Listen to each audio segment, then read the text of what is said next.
નમસ્કાર વિદ્યાર્થી મિત્રો, આજે આપણે જોઈશું ચેપ્ટર 8 ના એક્ઝામ્પલ.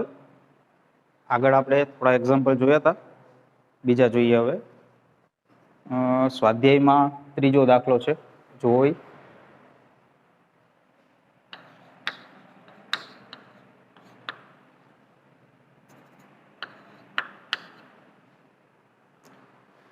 એમાં કીધું છે, ધારો કે કોઈ ગ્રહ સૂર્યની આસપાસ પૃથ્વીની ઝડપ કરતાં બમણી ઝડપે પરિભ્રમણ કરે છે, તો તેની કક્ષાનું પરિમાણ પૃથ્વીની કક્ષાના પરિમાણની સરખામણીએ કેટલું હોય? એટલે કે આપણને પરિભ્રમણની ત્રિજ્યા, જે વર્તુળાકાર પથ બને, બરાબર, સૂર્યની આસપાસ પૃથ્વી ભ્રમણ કરે છે, તો એની જે ત્રિજ્યા છે એ આપણને ગણવાની કીધી કે જો કોઈ ગ્રહ પૃથ્વી કરતા ડબલ ઝડપે ભ્રમણ કરશે તો પરિમાણ કેટલું થશે. તો આપણે અહીંયા આ રીતે લઈએ કે સૂર્યનું દળ જે છે એ તો આપણે ms અને પૃથ્વીનું દળ me. હવે જે કોઈ પૃથ્વીની ત્રિજ્યા છે એ ધારી લઈએ, પૃથ્વીની કક્ષીય ત્રિજ્યા ધારો કે re, અને જે ગ્રહ છે જેની ત્રિજ્યા આપણે ગણવાની છે કક્ષીય ત્રિજ્યા r કહી દઈએ. હવે કોઈ ગ્રહની સૂર્યની આસપાસ પૃથ્વી કે કોઈ ગ્રહ ભ્રમણ કરશે તો એના માટે આપણે આવી રીતે સમીકરણ લખી શકીએ, કેન્દ્રગામી બળ mv² / r is equal two g સૂર્યનું દળ ms અને જે પણ ગ્રહ હશે એનું દળ છેદમાં અંતરનો બળ, બરાબર. ગુરુત્વાકર્ષણ બળ છે એ કેન્દ્રગામી બળ પૂરું પાડે. તો અહીંયા જે પરિભ્રમણ કરે છે એ ગ્રહનું દળ કેન્સલ થઈ જશે, એક ત્રિજ્યા કેન્સલ થઈ જશે. હવે અહીંયા આપણને ઝડપ પરિભ્રમણની કીધી છે, એટલે કે અહીંયા આપણને કોણીય ઝડપ કીધી છે. તો કોણીય ઝડપ માટે લખવું હોય તો આપણે અહીંયા લખી શકીએ v ની જગ્યાએ r ઓમેગા, એટલે કે r² ω² is equal to gms છેદમાં r. આવું થશે. તો ω² ઇઝ ઇક્વલ ટુ gms છેદમાં r નો ઘાત, આવું થશે. તો અહીંયા ω² અને r નો ઘાત, બરાબર. આ બે વચ્ચે આપણે જોઈએ તો જે પ્રમાણ જોવા મળે છે એ ω² ચલે છે 1/r નો ઘાત, આવું લખી શકીએ. હવે અહીંયા પૃથ્વી હશે કે બીજા કોઈ ગ્રહ હશે એનું દળ અહીંયા આવશે તો અહીંયા સામે જ દળ આવશે, એટલે કેન્સલ થઈ જશે. એટલે કે અહીંયા આપણે આ કિંમત છે એની અંદર g અને ms એટલે કે સૂર્યનું દળ જે કેન્દ્રમાં છે એ તો એ જ રહેશે, એટલે આ બંને અચળ થશે, એટલે આપણે આવું લખી શકશું. હવે અહીંયા આપણને કીધું છે પૃથ્વીની ઝડપ કરતા, ધારો કે પૃથ્વીની ઝડપ આપણે પૃથ્વીની કોણીય ઝડપ ω e કહી દઈએ, અને ગ્રહની કોણીય ઝડપ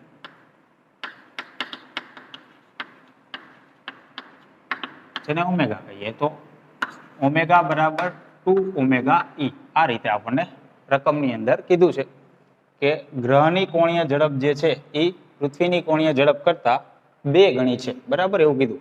તો હવે અહીંયા આપણે આની અંદર આ જે સમીકરણ મળ્યું છે આની અંદર આપણે લખવું, જો પૃથ્વી માટે લખશું તો આપણે આવી રીતે લખી શકશું ω² ચલે છે 1/r નો ઘાત.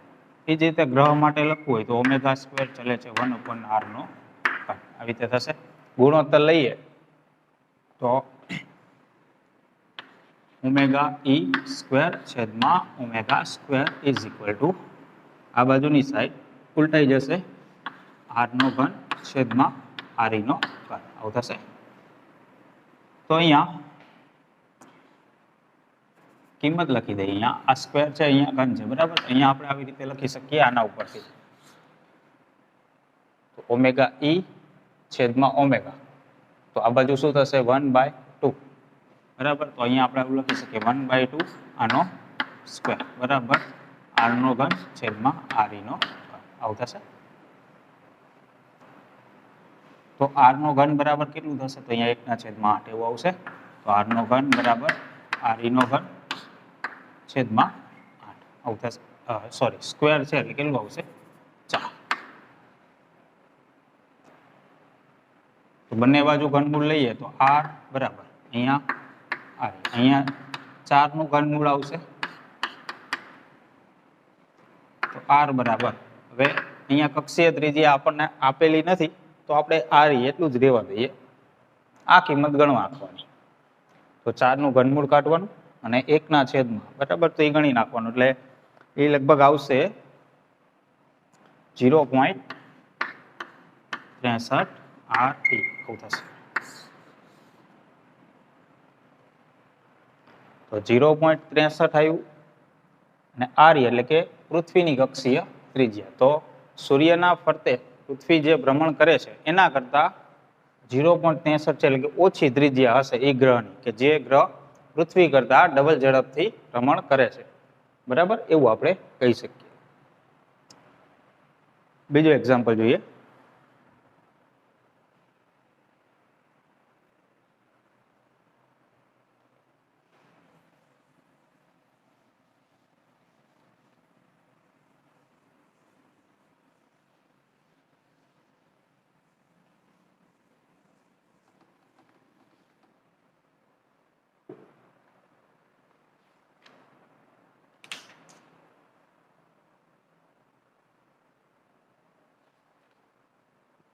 સત્તરમો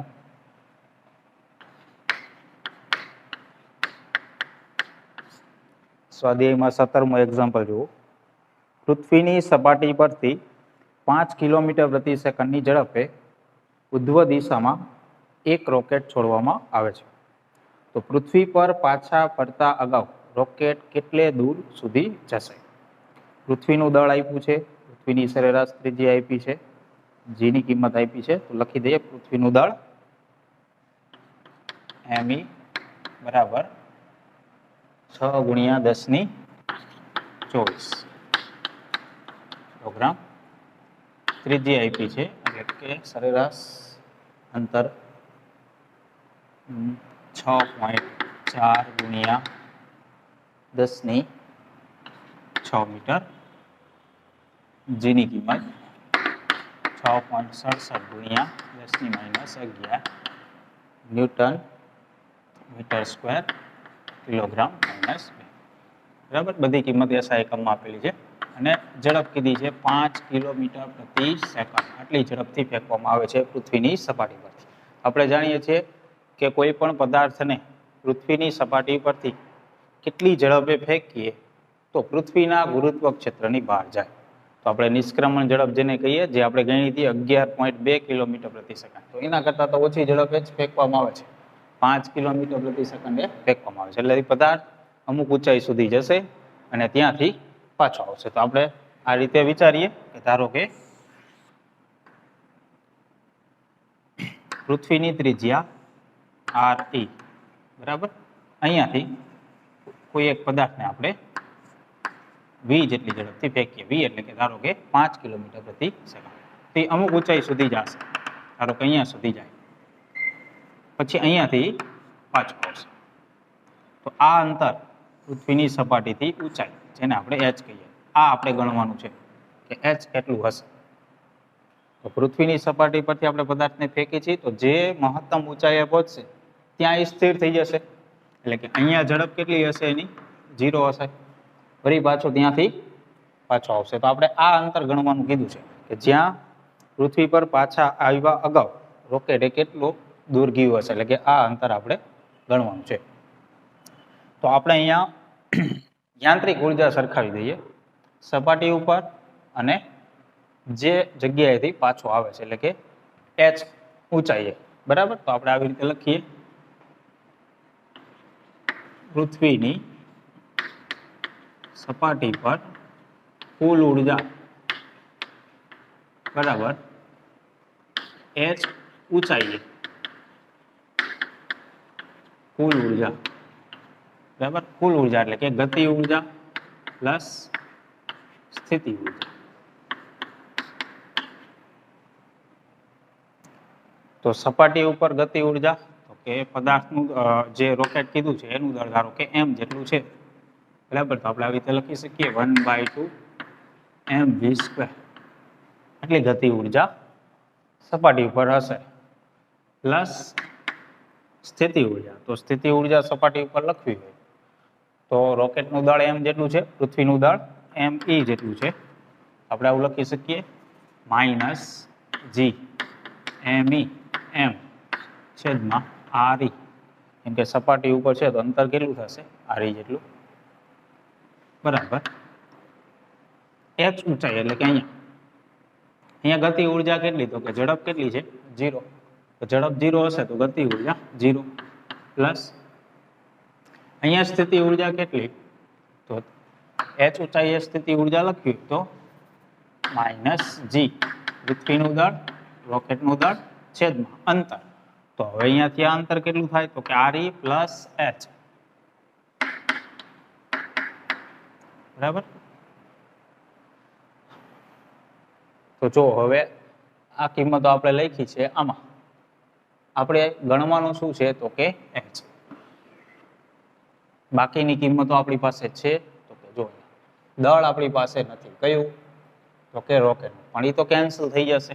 જો અહીંયાથી આ કોમન નીકળશે, આમાં કેન્સલ થઈ જશે. પછી પૃથ્વીનું દળ આપ્યું છે, g ની કિંમત આપી છે, re ની કિંમત આપેલી છે, તો આપણને h મળી જાય. આપણે h ને કરતા બનાવવાનું. બરાબર. તો આ બાજુ કેટલી? આને આપણે આ બાજુ લઈ લઈએ એટલે કે આ બાજુ કેટલું બચશે? v²/2. બરાબર. આ બાજુ આવશે એટલે પ્લસ થશે g me છેદમાં re માઇનસ g me છેદમાં re પ્લસ h. આવું થશે. હવે આમાંથી કેટલું કોમન નીકળશે? v²/2. બરાબર. g me આટલું કોમન નીકળે. વધે કેટલું? 1/re minus 1/re plus h. આટલું વધશે. હવે આપણે h ને કરતા બનાવો છે. બરાબર. એટલે આને આ બાજુ જવા દઈએ તો શું થશે? v²/2g me. બરાબર. આ બાજુ 1/re minus 1/re plus h. હવે આને આ બાજુ લઈ આવીએ અને આ બાજુ લઈ લઈએ એટલે શું થશે? 1/re plus h is equal two આ બાજુ આવશે અને આ બાજુ આવશે એટલે કે 1/re માઇનસ v²/2g me. આવું થશે. બરાબર. હવે અહીંયા આ કિંમત મૂકી દઈએ અને ગણતરી કરી નાખીએ. પછી આને ઉલટાવી અને બીજી બાજુ લઈ જઈએ. બરાબર. તો 1/re plus h is equal two અહીંયા આની કિંમત કેટલી છે? 1/6 કે 6.4 ગુણ્યા 10⁶ માઇનસ આ બાજુ v² ની કિંમત તો કે 5 કિલોમીટર પ્રતિ સેકન્ડ. બરાબર. તો કિલોમીટર પ્રતિ સેકન્ડ છે તો એને મીટર પ્રતિ સેકન્ડમાં લેવું હોય તો 5000 થશે. એટલે કે 5 ગુણ્યા 10⁻³ થશે. આનો સ્ક્વેર થશે છેદમાં 2. જેની કિંમત 6.67 ગુણ્યા 10⁻11 me 6 ગુણ્યા 10⁻24. આ ગણતરી કેલ્સીની અંદર કરી નાખવાની. બરાબર. એટલે re પ્લસ h બરાબર એક કિંમત મળશે. તો એ ગણતરી કેલ્સીની અંદર કરો.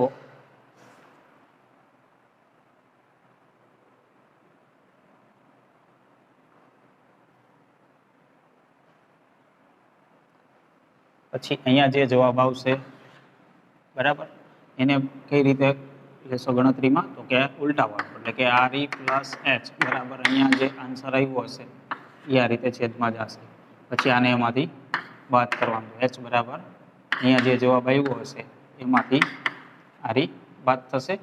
તો h બરાબર જે જવાબ આવશે એ છેલ્લે હશે 1.600 ગુણ્યા 10⁻³ એટલે કે આટલા મીટરમાં આવશે. એટલે કે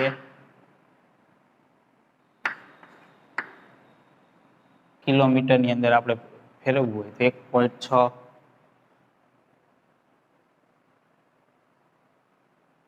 સોરી, અહીંયા 6 ઘાત આવશે, બરાબર. કિલોમીટરની અંદર ફેરવવું હોય તો 3 ઘાત આપી દે એટલે કે 1600 કિલોમીટર. આ છેલ્લે જવાબ મળશે. તો અહીંયા આપણને h એટલે કે અહીંયાથી આપણને અંતર મળ્યું 1600 કિલોમીટર, બરાબર. અને મીટરમાં જોતું હોય તો 1.6 × 10⁶ મીટર એટલું આવશે. અને જો કેન્દ્રથી આપણે અંતર ગણવું હોય, પૃથ્વીના કેન્દ્રથી, તો એ અંતર કેટલું થશે? તો કે re + h. re એટલે કે 6.4 × 10⁶ મીટરમાં. તો આમ અંતર કેટલું મળે છે? 1.6 × 10⁶ મીટરની અંદર, બરાબર. તો કેટલું થશે? 10 બધી પડીએ એટલે કે 8 × 10⁶ આટલા મીટર, એટલે કે 8000 કિલોમીટર, બરાબર. આટલું થશે. કેન્દ્રથી અંતર 8000 કિલોમીટર થશે. ઊંચાઈ જોઈશું તો 1600 કિલોમીટર થશે. તો આટલો આન્સર મળશે છેલ્લે. તો આમાં સીધું જ છે, બરાબર. અહીંયાથી આપણે ફેંકી છીએ તો કેટલી ઊંચાઈએ પહોંચશે એવું કીધું છે. તો સપાટી ઉપર અને એ ઊંચાઈ આ બંને જગ્યાએ યાંત્રિક ઉર્જા એટલે કે કુલ ઉર્જા બંનેની સરખાવવાની. મહત્તમ ઊંચાઈ ઝડપ 0 થઈ જશે એટલે ગતિ ઉર્જા એ 0 આવશે. બાકી અંતર જે રીતે આવે છે એ રીતે લેવાના. સપાટી ઉપર re આવશે, ઊંચાઈ re + h આવશે. બાકી કિંમતો મૂકવાની અને સાદું રૂપ જ આપવાનું છે, બરાબર. એટલે ઊંચાઈ મળી જશે. સારું, બીજો એક્ઝામ્પલ જોઈએ. એના પછી જો એના જેવો જ છે.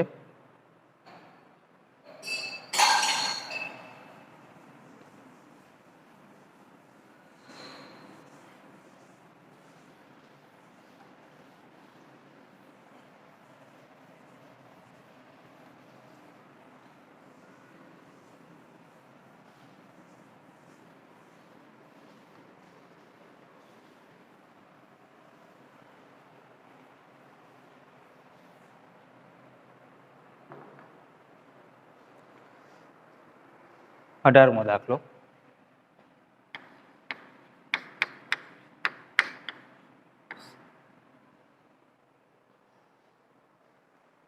પૃથ્વીની સપાટી પરથી પ્રક્ષેપ પદાર્થની નિષ્ક્રમણ ઝડપ 11.2 કિલોમીટર પ્રતિ સેકન્ડ છે.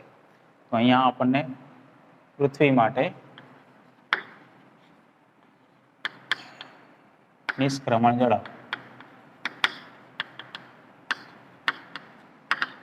11.2 કિલોમીટર પ્રતિ સેકન્ડ. નિષ્ક્રમણ ઝડપ કોને કહીએ આપણે? તો કે જે ઝડપે આપણે પદાર્થને ફેંકીએ તો એ જે ગ્રહ કે પદાર્થ હશે, જેમ કે પૃથ્વી છે, તો પૃથ્વી માટે નિષ્ક્રમણ ઝડપ 11.2 કિલોમીટર પ્રતિ સેકન્ડ કીધી. એટલે એનો અર્થ એવો થાય કે આટલી ઝડપથી આપણે પૃથ્વી પર કોઈ પણ પદાર્થને ફેંકીએ પૃથ્વીની સપાટી પરથી, તો એ પદાર્થ પૃથ્વીના ગુરુત્વ ક્ષેત્રમાંથી મુક્ત થઈ જાય. તો 11.2 કિલોમીટર પ્રતિ સેકન્ડના ઝડપથી આપણે કોઈ પણ પદાર્થ પૃથ્વી ઉપરથી ફેંકીએ તો એ ગુરુત્વ ક્ષેત્રમાંથી મુક્ત થશે, બરાબર. પછી પદાર્થનું દળ ગમે તેટલું હોય એના ઉપર આધારિત નથી. એક પદાર્થને આના કરતા 3 ગણી ઝડપથી બહાર ફેંકવામાં આવે છે. હવે નિષ્ક્રમણ ઝડપ છે ને આપણે કહી દઈએ VE, બરાબર. હવે પૃથ્વીની સપાટી પરથી કોઈ એક પદાર્થ છે, ધારો કે m દળનો. હવે આને આપણે 3VE એટલે કે આના કરતા 3 ગણી ઝડપથી ફેંકીએ તો શું થશે? પૃથ્વીનું ગુરુત્વ ક્ષેત્ર જે છે, બરાબર, ધારો કે અહીંયા સુધી છે, તો આને અહીંયા સુધી પહોંચવા માટે તો ફક્ત આટલી જ ઝડપ જોઈએ. હવે આપણે એને 3 ગણી ઝડપથી ફેંકશું તો બહાર નીકળી અને પછી એ અમુક ઝડપથી ગતિ કરશે. તો શું ગણવાનું કીધું છે આપણને? તો પૃથ્વીથી અત્યંત દૂરના અંતરે જતા તે પદાર્થની ઝડપ કેટલી હશે? તો ધારો કે પદાર્થ અનંત અંતરે જાય છે, તો ત્યાં એની ઝડપ કેટલી હશે? તો અનંત અંતરે પદાર્થની સ્થિતિ ઉર્જા કેટલી હોય? 0, બરાબર. તો ત્યાં ઝડપ કેટલી હશે એવું આપણને પૂછ્યું.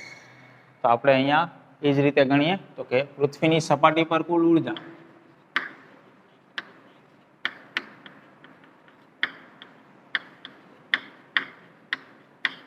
is equal to અનંત અંતરે કુલ ઉર્જા એટલે કે ગતિ ઉર્જા પ્લસ સ્થિતિ ઉર્જા બરાબર અનંત અંતરે ગતિ ઉર્જા પ્લસ સ્થિતિ ઉર્જા. તો પ્રારંભમાં ઝડપ 3ve જેટલી છે બરાબર. તો એની ગતિ ઉર્જા કેટલી થશે તો કે 1/2m 3ve આનો સ્ક્વેર. તો પ્રારંભમાં આટલી ગતિ ઉર્જા હશે પ્લસ સ્થિતિ ઉર્જા કેટલી હશે તો કે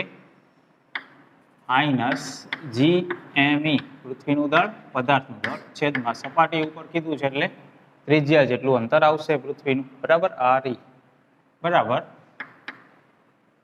અનંત અંતરે ગતિ ઉર્જા તો કે ઝડપ આપણને પૂછી છે v જેટલી ધારી લે અનંત અંતરે ઝડપ તો આવી રીતે થશે 1/2mv સ્ક્વેર. આ આપણે ગણવાનું એમ v બરાબર ઝડપ પ્લસ અનંત અંતરે સ્થિતિ ઉર્જા કેટલી થઈ જાય 0. તો આપણે આના આગળનો દાખલો જોયો તો એમાં શું થયું ગતિ ઉર્જા 0 થઈ ગઈ સ્થિતિ ઉર્જા આપણે લખી હતી કેમ કે અનંત અંતરે નહોતો પદાર્થ બરાબર અમુક ઊંચાઈએ જાય ને ઊંચાઈ પૂછી હતી આપણને તો આપણે અહીંયા ગતિ ઉર્જા 0 લખી સ્થિતિ ઉર્જા મૂકી. અહીંયા ઊંધું થઈ ગયું બરાબર અનંત અંતરે કીધું તો ઝડપ હશે એ ગણવાની કીધી અને સ્થિતિ ઉર્જા 0 થઈ ગઈ. તો હવે આપણે v ની કિંમત મેળવવાની છે. તો અહીંયા આપણને કિંમત એક જ આપી છે કઈ નિષ્ક્રમણ ઝડપ આ એક જ આપી છે. નિષ્ક્રમણ ઝડપનું સૂત્ર જે આપણને મળતું હતું એના આધારે આપણે અહીંયા ગોઠવણી કરી શકીએ. તો પહેલા તો અહીંયા m કેન્સલ થઈ જાય છે જો બરાબર. અહીંયા કેટલું વધશે તો કે 2 વડે પણ ગુણી નાખીએ એટલે અહીંયા કેટલું વધે 9ve સ્ક્વેર માઇનસ અહીંયા 2 ગુણાશે એટલે 2gme છેદમાં re બરાબર આ બાજુ v સ્ક્વેર આવું થશે. તો આપણી પાસે કિંમત ફક્ત આ એક જ છે બરાબર. તો અહીંયા આની જગ્યાએ આપણે એવી ગોઠવણી કરીએ તો નિષ્ક્રમણ ઝડપનું જે આપણને સમીકરણ મળ્યું હતું એ કઈ રીતે મળતું હતું તો નિષ્ક્રમણ ઝડપનું સૂત્ર યાદ કરો ve વર્ગમૂળની અંદર 2gme છેદમાં re બરાબર આ મળતું હતું. તો જો અહીંયા એવી કંઈક ગોઠવણી છે બરાબર બંને બાજુ સ્ક્વેર કરીએ તો v સ્ક્વેર બરાબર શું થાય 2gme છેદમાં re આવું થશે.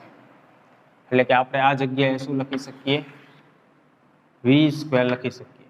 તો આવું થશે 9ve square minus v square is equal two v square આવું થશે.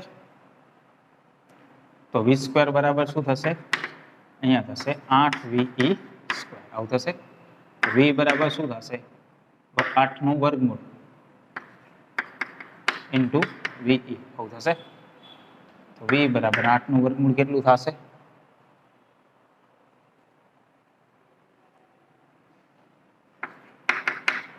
11.2 કિલોમીટર પ્રતિ સેકન્ડ આ કિંમત આપી છે બરાબર. તો આ 8 નું વર્ગમૂળ ગણી અને ગણતરી કરશો એટલે આવશે 31.7 કિલોમીટર પ્રતિ સેકન્ડ બરાબર. એટલે કે અનંત અંતરે પદાર્થ પહોંચશે એટલે એની ઝડપ કેટલી હશે 31.7 કિલોમીટર પ્રતિ સેકન્ડ હશે એ પદાર્થની ઝડપ બરાબર. તો આ રીતે આપણે ગણી શકીએ.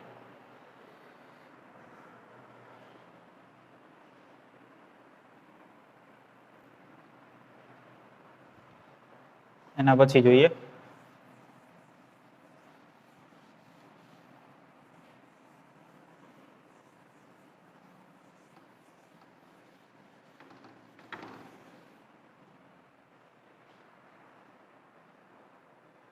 સ્વાધ્યાયમાં 20મો દાખલો.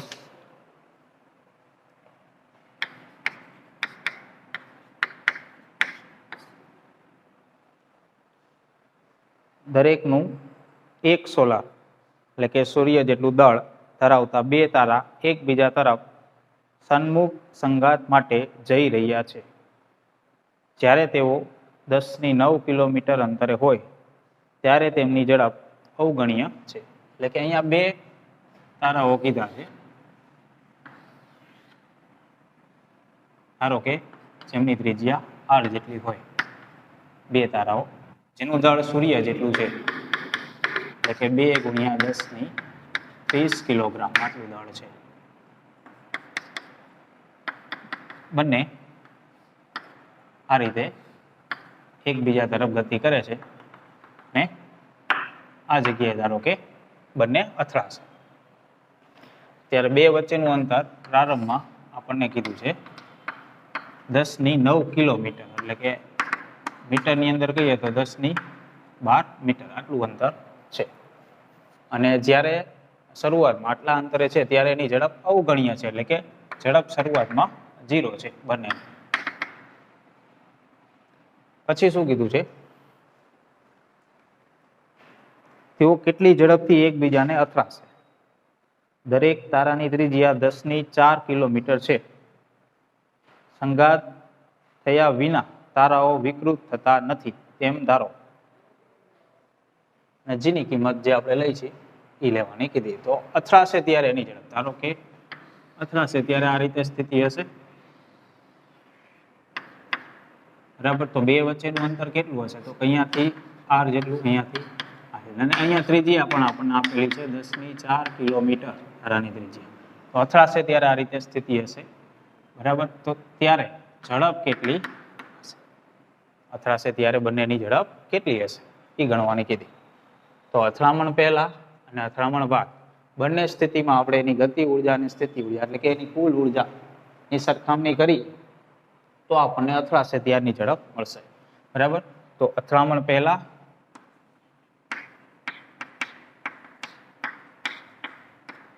બરાબર અથડામણ બાદ કુલ ઉર્જા, એટલે કે ગતિ ઉર્જા પ્લસ સ્થિતિ ઉર્જા એ પ્લસ યુ. તો અથડામણ પહેલા ગતિ ઉર્જા કેટલી? તો કે પહેલા તો શરૂઆતમાં એની ઝડપ અવગણ્ય છે એવું કીધું, એટલે કે ઝડપ 0. તો ગતિ ઉર્જા બંનેની કેટલી થાય? 0. પ્લસ સ્થિતિ ઉર્જા કેટલી થશે? તો કે સ્થિતિ ઉર્જા થશે -g બંનેનું દળ, તો કે m છેદમાં અંતર બે વચ્ચેનું, તો કે r, બરાબર. આટલી સ્થિતિ ઉર્જા થશે, બરાબર. અંતિમ સ્થિતિ એટલે કે અથડામણ થશે ત્યારે, તો અથડામણ થશે ત્યારે ગતિ ઉર્જા, તો કે ઝડપ v જેટલી હોય, બંનેનું દળ m જેટલું હોય, તો ટોટલ ગતિ ઉર્જા કેટલી થાય? તો કે 1/2, એકની ગણીએ તો 1/2 mv². તો આ જ રીતે બંનેની હશે, પ્લસ સ્થિતિ ઉર્જા. તો સ્થિતિ ઉર્જા થશે -g બંનેનું દળ mm અને અંતર બે વચ્ચેનું અંતર હવે કેટલું કહેવાય? તો કે 2r, બરાબર. તો આ રીતે અથડામણ પહેલા ગતિ ઉર્જા પ્લસ સ્થિતિ ઉર્જા ઇઝ ઇક્વલ ટુ અથડામણ થશે ત્યારે ગતિ ઉર્જા પ્લસ સ્થિતિ ઉર્જા. આવી રીતે આપણે લખી શકીએ, બરાબર. બે તારા છે એટલે એક તારાની ગતિ ઉર્જા થશે 1/2 mv², એ જ રીતે બે ની એટલે કે ગુણ્યા 2. અને સ્થિતિ ઉર્જામાં અંતર કેટલું થશે બે વચ્ચેનું? 2r. શરૂઆતમાં અંતર કેટલું? તો કે r, જે આપણને આપેલું છે. અને શરૂઆતમાં ગતિ ઉર્જા કેટલી લેવાની થશે? 0, કારણ કે આપણને એવું કીધું છે અવગણ્ય ઝડપ છે, તો ગતિ ઉર્જા થશે 0. હવે આમાંથી આપણે ગણવાનું છે v. તો v ને કરતા બનાવીએ, કેન્સલ થતું એટલું કેન્સલ કરીએ તો અહીંયા જો બે કેન્સલ થઈ જાય, આમાંથી m કોમન નીકળે, એક m કેન્સલ થઈ જાય, બરાબર. તો અહીંયા કેટલું વધે? -gm છેદમાં r એટલું અહીંયા વધે. અહીંયા કેટલું વધશે? તો કે v², માઇનસ અહીંયા કેટલું વધશે? gm છેદમાં 2r. આને આપણે આ બાજુ લઈ આવીએ એટલે શું થશે? v² is equal two gm છેદમાં 2r માઇનસ gm છેદમાં r, બરાબર. આ માઇનસ રહેશે, આ બાજુ આવશે એટલે પ્લસ થઈ જશે. હવે આમાંથી કોમન કેટલું નીકળે? તો કે v² બરાબર g કેપિટલ m. વધે કેટલું? તો કે 1/2r માઇનસ 1/r. દરેકની કિંમત મૂકી દઈએ તો v² is equal two g ની કિંમત તો કે 6.67 ગુણ્યા 10⁻11 કેપિટલ m એટલે સૂર્ય જેટલું દળ કીધું છે 2 ગુણ્યા 10⁻30 1/2r એટલે 2 ગુણ્યા r એટલે 10⁴ કિલોમીટર છે, મીટરમાં લઈશું એટલે 10⁷ મીટર થશે, માઇનસ 1/r ની કિંમત કીધી છે 10⁻12 મીટર. તો v square is equal two, હવે આ ગણતરી કરી નાખો, બરાબર. તો આન્સર આવશે, આ બે ગુણશો એટલે એ આવશે 13.34 ગુણ્યા 10 ને અહીંયા ઘાતાંક કેટલી થશે, 11 ઓછી થશે આમાંથી એટલે 19 વધશે, અને અહીંયા ગણતરી કરશો એટલે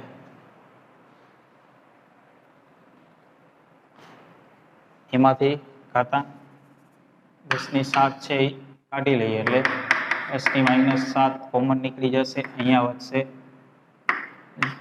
0.5 માઇનસ 0.01, બરાબર. આ રીતે થશે.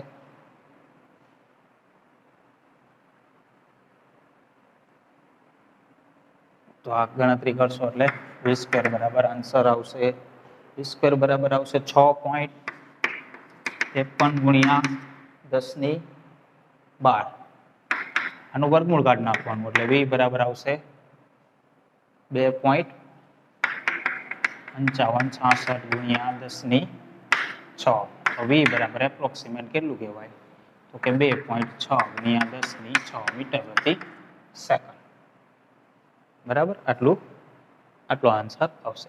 તો પછી અહીંયા આના પછી તો ગણતરી સાદુરૂપ જ આપવાનું છે, બરાબર. તો ઘાતાંકોને ધ્યાનમાં રાખી સાદુરૂપ આપતા જાઓ એટલે 2.6 ગુણ્યા 10 ની 6 મીટર પ્રતિ સેકન્ડ, આટલો આન્સર આવશે. તો હવે લગભગ બધા એક્ઝામ્પલ પતી ગયા, બરાબર. અહીંયા આ ચેપ્ટર પૂરું થશે. હવે નેક્સ્ટ ચેપ્ટર જોઈશું.